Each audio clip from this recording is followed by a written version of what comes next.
From the President of the United States, a captain in the United States Army receives the nation's highest military award, the Medal of Honor.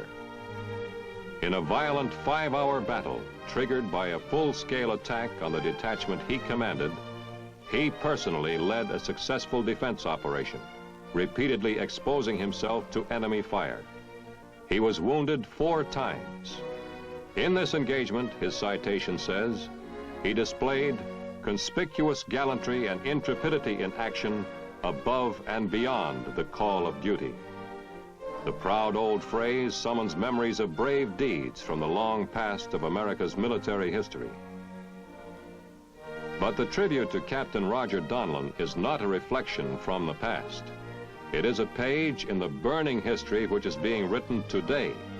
For it is December 1964 as Captain Donlon stands in the White House to receive his award, and the courageous action described in his citation took place only a few months before in the Republic of Vietnam.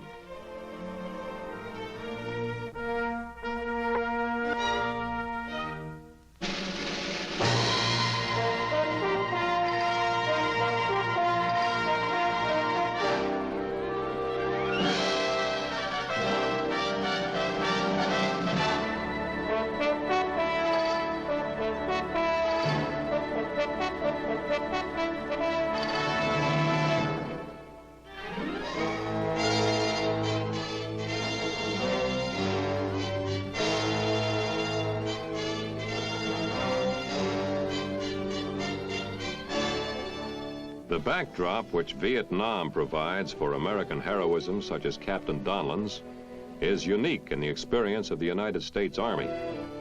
U.S. servicemen have had to adapt themselves to terrain that varies from the Mekong Delta in the south to the vast Annamite mountain chain in the Central Highlands, and to even greater differences in population traits and general environment.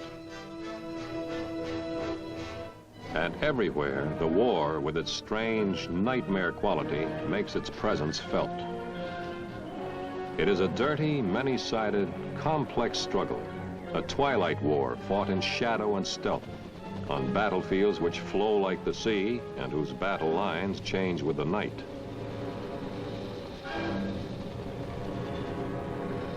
It is a jungle war in which patrols must anticipate an ambush at any instant, or wonder whether the Viet Cong are hiding in an elaborate system of tunnels beneath the ground on which they are patrolling. It is an intangible battle waged to win the hearts and minds of the nation's men, women, and children, as much as to win the shooting war for the mountains and deltas of the land they inhabit.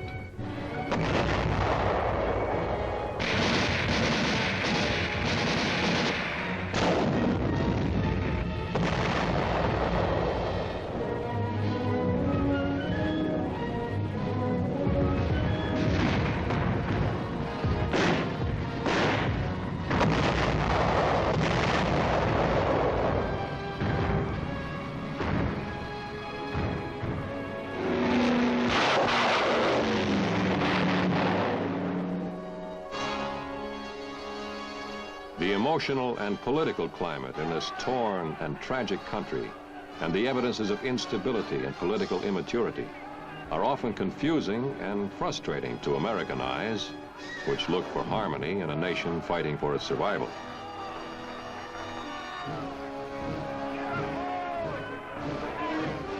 In the cities and at vital installations such as barracks and airfields, terrorist bombings of United States and Republic of Vietnam buildings increased to such a degree that the United States reached the decision to respond by air raids on military targets in North Vietnam and to bolster security by bringing in troops specially assigned to guard critical bases and key government buildings in South Vietnam.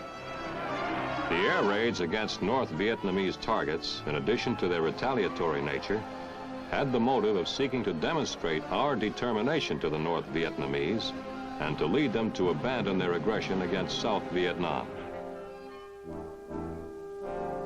The United States soldier is here, and here by the thousands, for a variety of reasons, and he must face many unique and puzzling situations.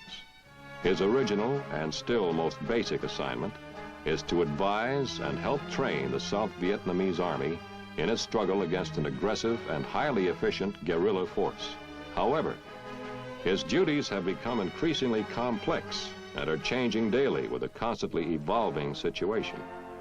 But to the U.S. soldier, despite confusions, contradictions, and complications, the issue is clearly defined, which compels his service in this remote land half the world away from home.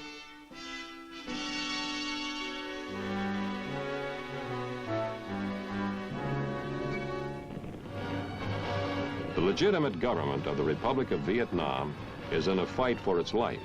It is under attack, as it has been for a decade, by an enemy whose face and whose aim are now well recognized.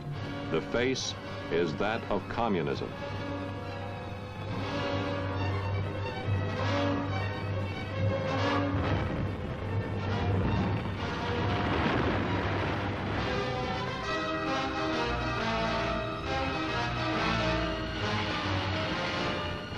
Viet Cong rules of the game are brutal but direct. Come over to us, think our way, give us your active support, contribute your crops, submit to our taxation, or suffer the consequences.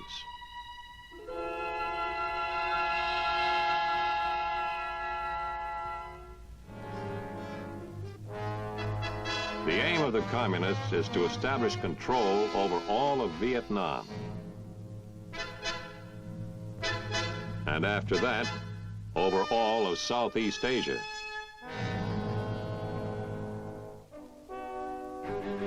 The Republic of Vietnam has asked the United States for help. The American soldier is here in response to that plea. That is the issue. The job itself, which the soldier is here to do, is also clearly defined: to give assistance and advice to the Vietnamese forces, so they will be better equipped to win their struggle. Dedicated, highly trained in all phases of counterinsurgency, these specialists in helping Southeast Asians to help themselves exemplify the best elements of the term most often applied to them: advisors. Each serves as teacher, friend, diplomat, and soldier. Many of their duties are routine. Except for the language difficulty, teaching Vietnamese how to fire a mortar is not too different from instructing U.S. trainees at Fort Benning, Georgia. The same applies to teaching the Vietnamese how to throw hand grenades.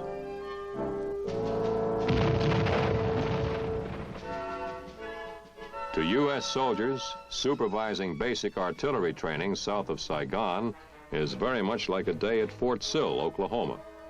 The payoff comes soon, however, when the target is the Viet Cong.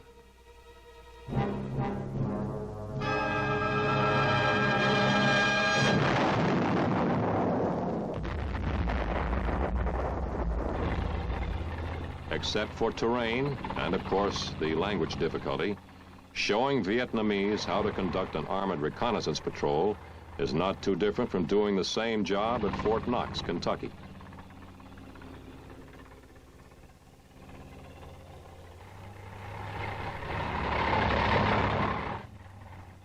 However, training the South Vietnamese soldier in patrolling, small unit tactics, or practically anything else does present at least one extraordinary problem. Most training areas in South Vietnam have been described as islands of semi-security in a sea of Viet Cong guerrillas. Therefore, many training exercises are tactical as well, since the Viet Cong frequently ambush or attack training units. This practice maneuver north of Saigon escalates into the real thing as the Viet Cong hit them with mortars and harassing small arms fire. The training unit acquits itself well in its first taste of actual combat, routing and pursuing the guerrillas.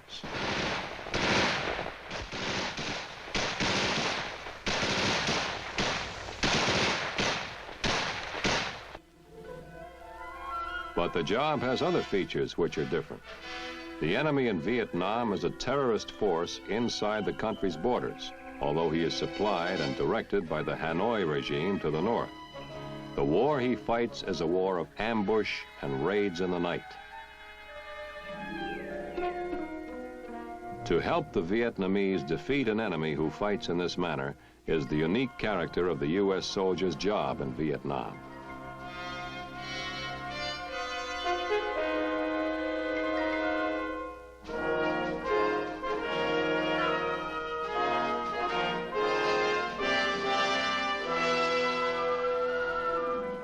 It is a dangerous and complicated job.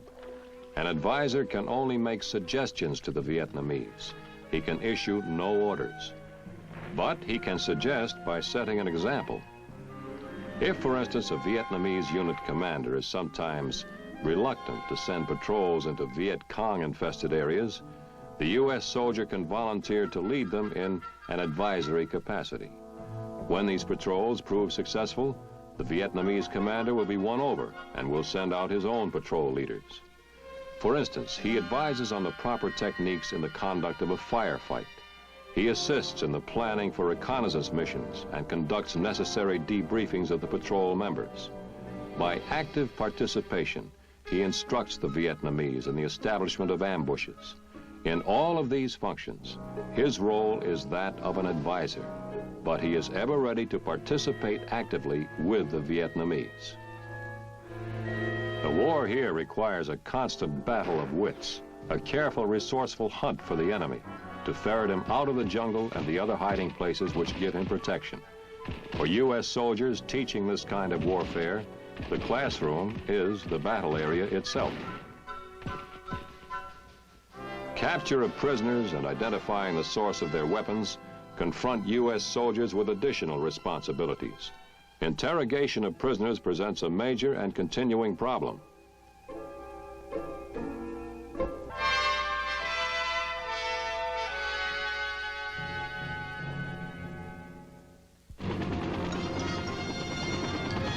Probably the most distinguishing and unique assistance provided by the U.S. military in South Vietnam has been the greatly expanded use of helicopters. Through their employment, South Vietnamese infantry are being transported directly to combat areas over long stretches of virtually impassable terrain. Jungles, mountains, deltas, swamps, and rice paddies.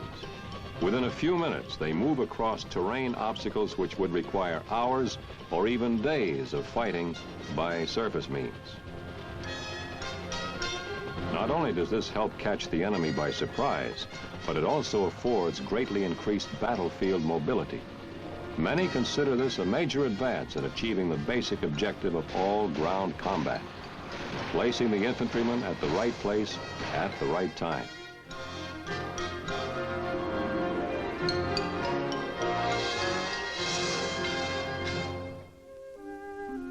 It requires, too, this strange war in the remoteness of Vietnam, an effort relatively new to warfare, a campaign to develop, increase, and maintain the allegiance of the Vietnamese people to their government.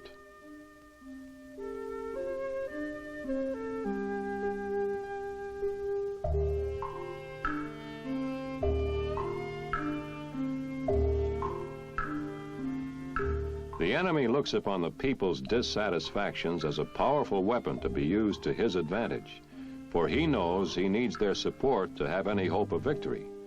Where there is hunger, where there is disease, where there is misery, the communist insurgents attempt to persuade the people that their troubles are the result of government evil and would be eliminated with a communist victory.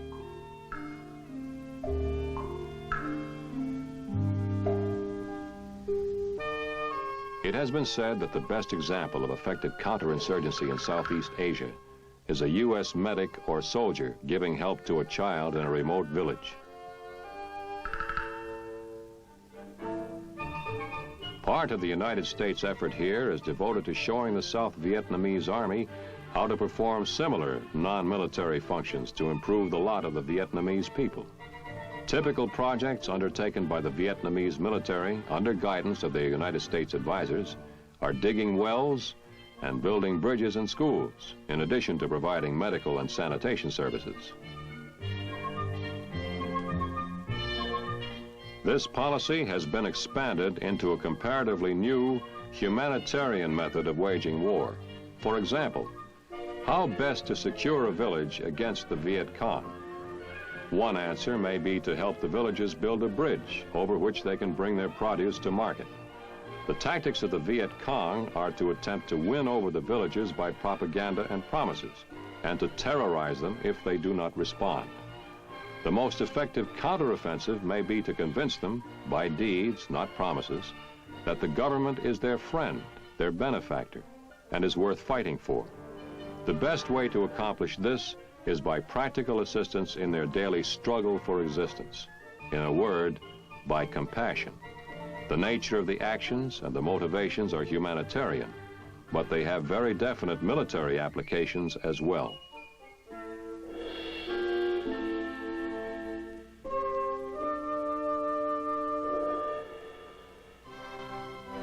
This is the backdrop against which American soldiers are demonstrating their heroism in Vietnam.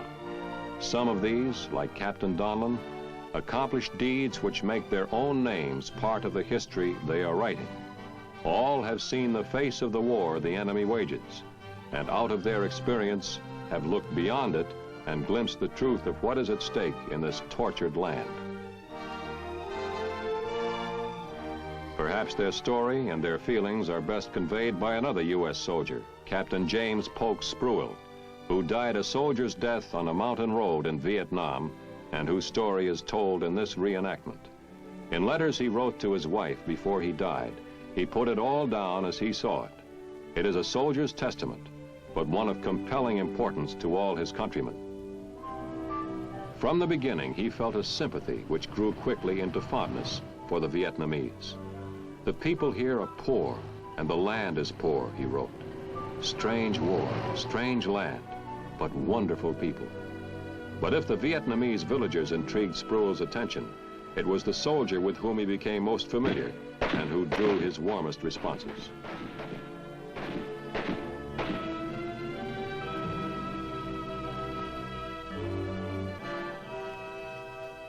It is a privilege to work with the Vietnamese soldier. Oh, it's frustrating at times, but he's the most genuine and warm human I've met. Simple, humble, willing, and warm. If the press judges them harshly at times, it would be well to remember that they have had their independence only 9 years. It was brought to my attention last night that we were once inadequately equipped and poorly trained, and that professional soldiers came from afar to aid the fledgling American Army in its fight for freedom and internal order. 2 of these advisors are well known, von Steuben and Lafayette. It is heartwarming to think of sacrifice fostered by those 2 men when they aided a nation in need. Experiences which warm the heart are never far removed from those which break the heart in the agony of war. Right now, I find it hard to think of anything. Yesterday, I helped patch up 4 children who had been burned by a white phosphorus mine laid by the Viet Cong. One was a little girl. We bandaged her punctured and severely burned little body. Her little eyes were burned shut, her nose and lips, and the skin over her entire body. And every time the embedded bits of phosphorus were exposed to the air, the poor little thing screamed. I was the only one the people would turn to. Indeed, could turn to.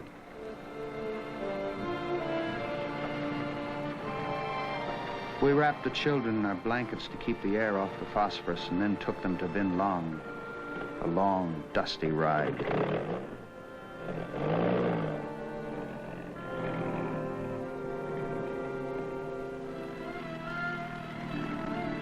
The little girl amazed me because she was still alive when we got there. She was put in a chopper and taken to Can Tho. I don't know how she is, but I can guess.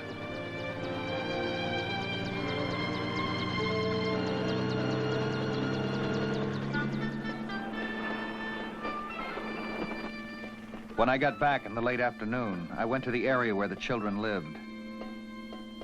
All at once, people came from everywhere and surrounded me. I told them what I could about the children. And suddenly, all of them lay down in the dirt at my feet in the most heartwarming demonstration of thanks I've ever experienced.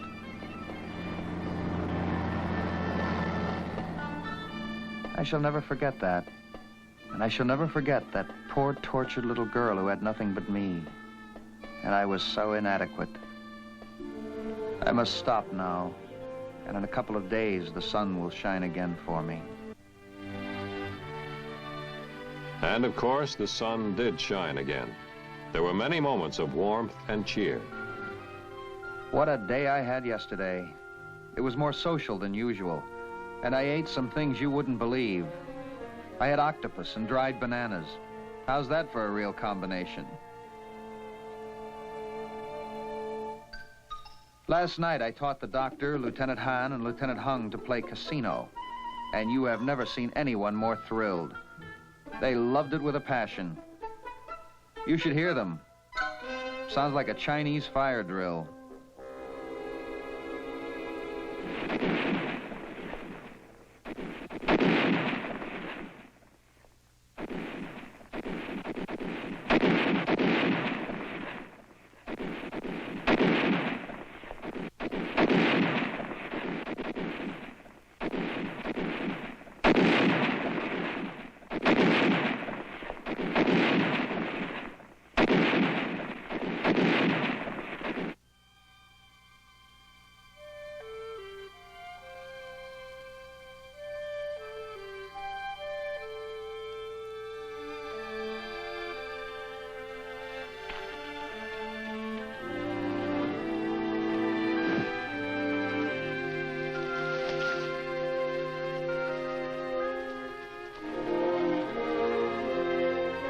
You can't imagine the comradeship and gratitude of these men when an American stands with them through danger.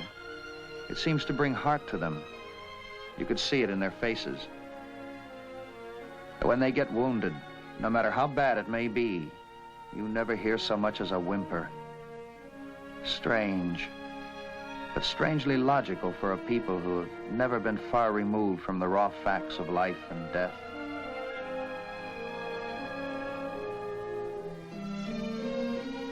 The days moved fast for Captain Spruill.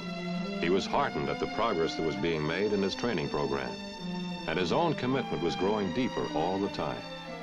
I grow more attached to them every day now, he wrote of the Vietnamese soldiers. And again, he referred to them as the many friends whose lives and fortunes I have been privileged to share.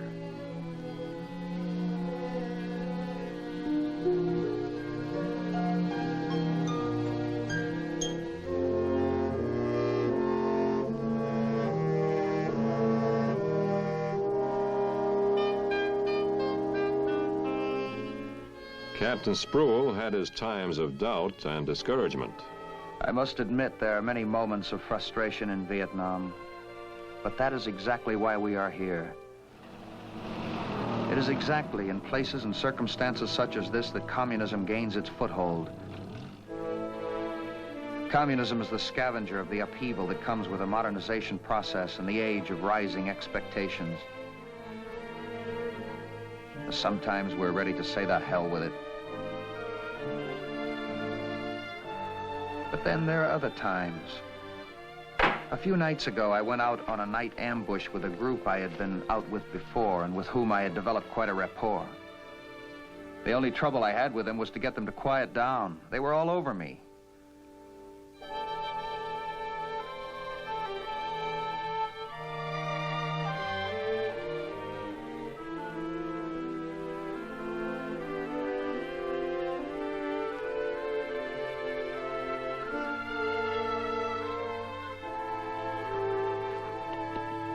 The leader of the group was amazed that I would share my water with him.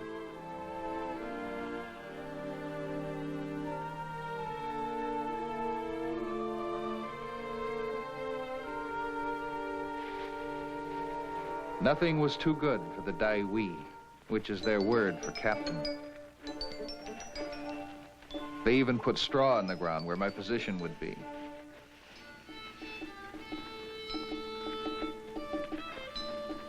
Ambushes require much patience, and one can get most uncomfortable after 11 hours of not moving. So the straw was quite welcome. My position was smack in the middle of a pig pen.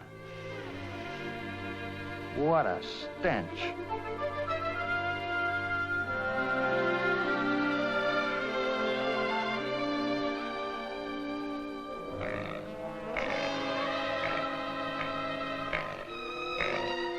When morning came, the damn pig was right there with me.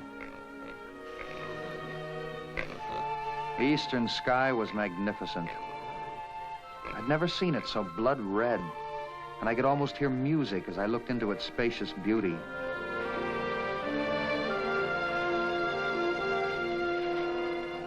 As I walked out of my pig pen, I realized that I was walking into an Easter morning sunrise.